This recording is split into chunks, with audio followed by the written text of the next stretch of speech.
Hi guys, so today we're going to talk about how to tell people, friends, family, co-workers, things like that, once you've received a diagnosis that your child has Down syndrome. Um, I guess you could probably use a lot of these different tips basically for any other diagnoses, not necessarily just Down syndrome. But I found a lot of these really helpful when it came time for me to tell my family, my friends, that sort of thing. So hopefully it'll help you as well. Sorry, it's like really, really hot uh, today. So I'm trying to like just stay cool. So I guess if that's something that you've been looking into or wondering about, then keep watching.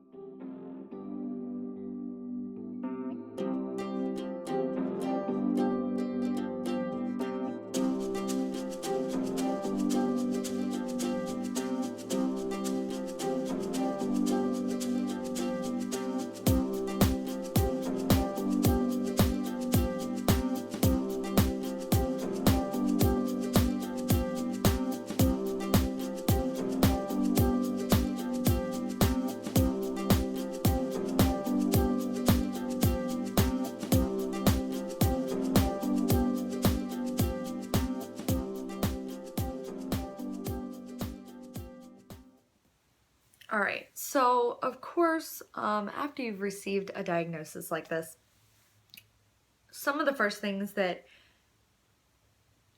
once you've, worked through and you've got to the point of telling people, some of the first things that you're going to start asking yourself is, who do I tell?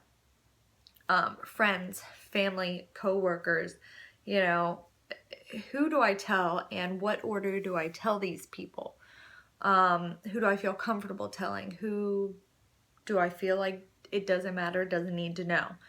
How are they going to react? Are they going to treat you differently once they know? How private of a person are you? If you're an extremely private person, you may not want, friends or coworkers or things like that to know. So the first thing you have to decide is that who you're telling and when, what order, that sort of thing. I found the easiest thing to do once I decided, of course, that I was going to tell family first. I know some people are closer with their friends than their family, so you may choose to do it in whatever order you prefer, or you may choose to keep it quiet from family and friends for a while and only inform like your boss, because you know that you're going to be out of work a lot more for more doctor's appointments and things like that. So you may choose to only inform, like your boss, and kind of keep it quiet from everyone else for a little bit longer. First thing is to decide who to tell first, what order, that sort of thing. I found that the easiest way for me, I wanted to tell family first. There was a couple people in my family that, of course, I wanted to tell first. My mom knew about everything, and therefore, my brother and sister, they knew and all of that. The next step was my aunt, who I have been super close with, basically my whole life. I wanted to talk to her about things, one of the first people, and of course my dad. So those were kind of the people that stood out and I wanted to know as some of the first. And then from there I moved on to more of my family. Now I found it easiest, I wrote things out exactly how I wanted to explain it or to tell them. Whether I just wanted to, I felt like it was something that had to be handled delicately, not just like, hey, guess what, this is the deal. That's how you catch people off guard and they just don't know what to say, and then it's awkward for everyone because you don't, at that point you're almost like waiting for a reaction and they don't know what to say because they're kind of like, crap, what? So I found it easiest to write it out. So I wrote things out. I started with, you know, just like a little intro, like reminder, you know, hey, so most of you know that I'm expecting a little boy on 4th of July, firecracker. Of course, he would have surprises for me, right? And that his name is Beckett. Then I kind of moved on to what I had recently learned. I started with like his abnormalities and the process for that, you know, explain like we've recently learned that he has, you know, a blockage in his intestines. We've learned this is called a duodenal atresia. He also has a septal defect in his heart. And we've been told that, you know, these can be corrected with surgery after he's born. I kind of explained, you know, this is where I'm at right now, emotionally. I'm still processing things. I'm still, you know, still going through it. You know, I'm not completely whatever with it. I'm not completely there with it. I'm still processing. So I found it was easiest that way for me rather than to just tell them, you know, hey, everything's great and it's good and, you know, it's not a big deal, because it wasn't how I was feeling. And I felt like it was better to just be honest about it. I let them know, you know, I'd been doing research and I've been doing a lot of learning about the things that were coming with, you know, these abnormalities that were coming with Down syndrome. I let them know, like, I've been learning about all this and I will try my best to keep you, you know, informed as I learn more, because again, this was my family. So, you know, I had no problem letting them know what was going on each step. So, a big thing for me that I had read, and once I thought about it, I was like, this is totally right. I totally agree with this. I found that a lot of people said they didn't like to hear people tell them sorry. So, once I thought about it, I totally agreed with it. I didn't want family or whoever to be telling me I'm sorry. Because for me, it was, I'm not sorry. You know, maybe this wasn't the original plan. Maybe wasn't what we expected.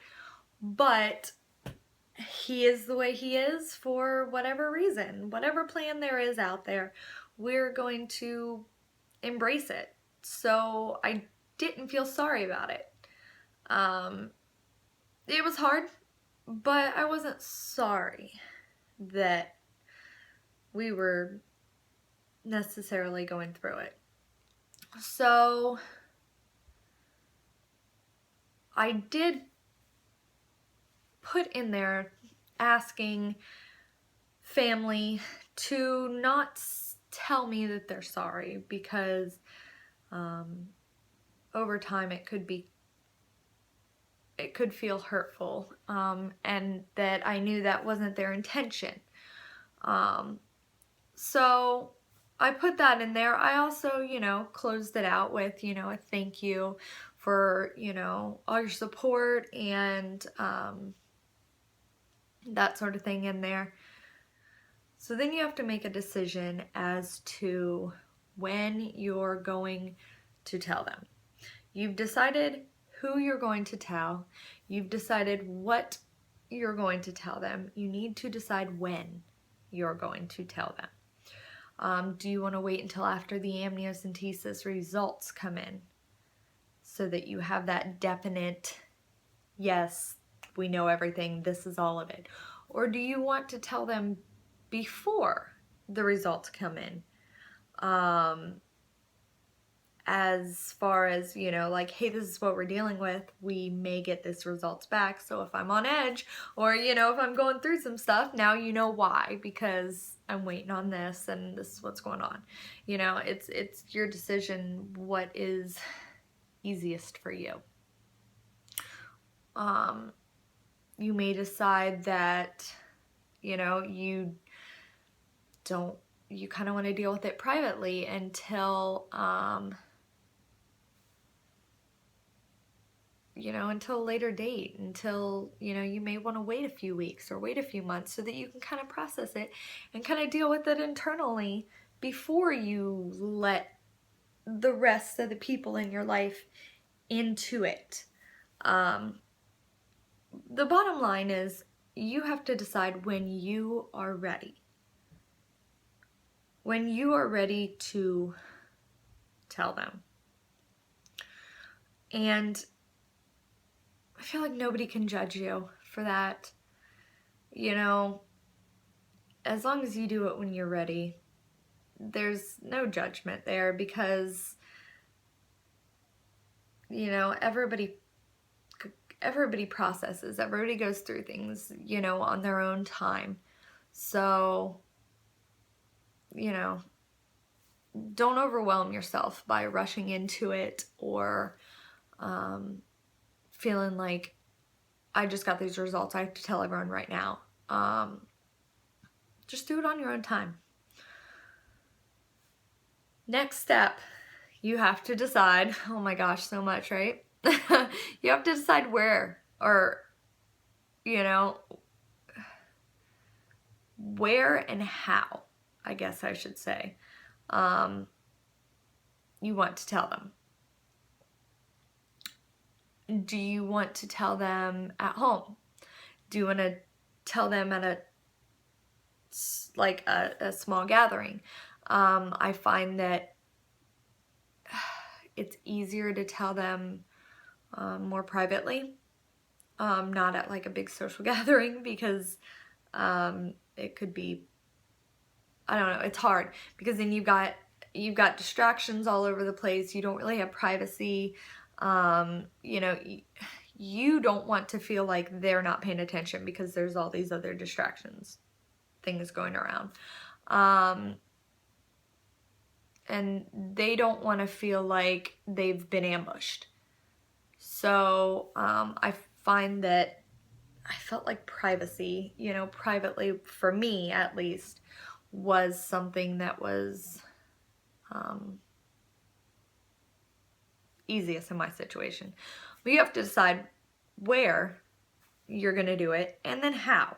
Are you going to tell them in person? Are you going to call them on the phone? Are you going to text, email, send a group message? You know, how are you going to do it? Personally, I hopped on good old Facebook and I typed everything out, and I actually had 2 groups that I sent messages out to. One was one side of I have a huge family. So I had one message for one side of my family and one message for the other side of the family. That way nobody felt like I'm in this group with a bunch of these people I don't know, you know. And I sent that out to, you know, the family. And I felt that was the easiest way to kind of update everyone at the same time. That way, you know, it's not one of those, I saw you the other day, so you know this, but you don't, and you're asking me questions, and you're asking me questions, and you're asking me questions, and you want to know what's going on, but I've already told, you know, him and her, you know. It was just easier to be able to update everyone all together, all at once. And I still use those messages when things, you know, we get results and different things pop up, to kind of keep everyone informed. I find that easiest for me personally. So I wrote it all down that way, for family. Friends, I kind of handled different ways. Some I told through messages. A lot of people I told via messages. It was an easier way for me to explain it to people as I was processing and trying to keep my emotions, under control and things like that. It was easier to do it by message for me. So I told a lot of people my message, maybe one or two by phone. For the most part, that's the way I went about it. Now, the next step I had was my kids. I waited longer to tell them because I didn't know how. I was so just torn on how to do it. And then I was doing research on books and things like that. And I found this book called We'll Paint the Octopus Red. I'll put a link in the description with where you can find it, like on Amazon or whatever. I personally got the ebook because I use my iPhone for everything. So I set up my phone and use the little ebook, and it reads it out loud and everything. And this book basically is about a little girl who finds out she's gonna have a little brother. And at first she's upset about it. And then her dad talks to her about, oh, well, you can do this with him, or you can do this with him, and you can do all these things. And they talk about all these different things that, she can do with her little brother. And then she's excited. And then her dad comes a couple days later and has to tell her, like, he has Down syndrome. So things aren't going to be the same. Things are going to be a little different. And she starts saying, oh, well, now I can't roll a ball with him. And the dad says, no, with help, you can roll the ball with him. And she says, well, now he can't go see giraffes with me. And the dad tells her, oh, he can. He may need help, but I don't see why he can't. And they go through all these things they had talked about before and realize everything isn't that different. It may take a little bit of extra work and a little extra help, but you can still do those things. So it was kind of an easy door opener for me with my kids. We went through the book, and then I kind of asked them, okay, now what was this book about? And okay, why did she think that he couldn't do these things? And then I explained, okay, well, just like he had Down syndrome, so does Beckett. And that kind of like allowed them to kind of process, okay, so in the same respects, okay, so he'll still be able to do all these things, but he's going to take a little more time and, things like that. So then it was just easy to open the door that way and kind of talk to them about, a little bit about Down syndrome and, what they could expect and things like that. As much as they could understand, the oldest is going to be 8 almost. So, as much as they could understand at the ages they're at. So I found that the easiest, at least with the kids. That's basically, you got to tell in whatever's easiest for you, whatever way makes it easiest to process. Got to do it your way. Find that way, whatever it happens to be, whether it is, a phone call or saying, hey, let's grab coffee or let's grab lunch, or, hey, can I come over? I need to talk to you about something, whatever it is, or sending a group message, or however, depending on how private you are or how, open. Or for me, my family is my support system, so I just wanted to be able to tell them because, you know, that's what I rely on, my support system. So, you have to find out whatever works for you. You know, it is, like I said, good to keep in mind, like, work. If you're going to be missing, you know, work more often because of doctor's appointments and things like that, it might be, you know, you may not want to tell all your coworkers, but you may want to, like, let your doctor, or, doctor, you might want to let your boss know, like, hey, you know, just a basic, you know, of course, you probably don't want to tell your boss, like, everything, but, I mean, maybe you do, who knows? But you might want to at least let them know, like, hey, this is what's going on, so I'm going to have a lot of doctor's appointments and, you know, need to be flexible with work. So, you know, again, it's bottom line, when you're ready and how it's easiest for you. So, this is how I handled it, or approached it. You know, find out which way works best for you.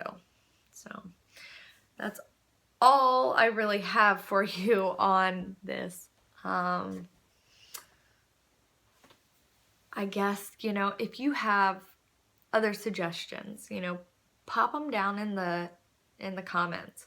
You know, other people may benefit from, you know, your suggestions or your ways of doing things. You know, maybe I didn't mention something and you know, or maybe something worked better for you. You know, pop in, you know, a little comment down there. Let us know, because, you know, this worked best for me. Maybe that would work best for you or other people. Maybe it would be nice for them to hear your side of it too. So, I guess that's it. Thank you for watching, and I'll see you next time. Bye.